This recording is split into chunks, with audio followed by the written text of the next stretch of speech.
There's one scene in particular when you talk about them having such a short time to make an impact, where this girl's like unpacking her new apartment, and I remember like just feeling so much like, God, I remember being like, in my very first place, and you're in a new city, and you feel like such a big kid with your whole life in front of you, and I remember that just being like the emotion as I was watching that and being like, oh God.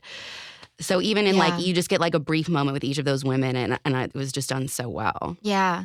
And, I'm sure that the listeners are very, very into, as they should be, like the details and accuracy, factual accuracy. Mm-hmm. And there are so many details in the movie that are lifted straight from the true story. But, just the way you're talking even about that scene with the apartment, it just reminds me that part of the objective was also to give each woman that we meet like quite a different personality and quite a different kind of entry point to how they meet this man, how they interact with this man. Because again, like emotionally, it felt important to kind of establish it wouldn't matter what your personality is and how you meet a person or how careful you are or how sweet you are or how tough you try to seem.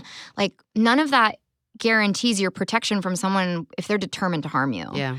And even though I think there are really, really interesting things in the movie around like the ways that some of these women manage to survive, it also feels like an exercise in at least putting the shame where it belongs, which is in the hands of a person who's harmful. Crime Junkie AF.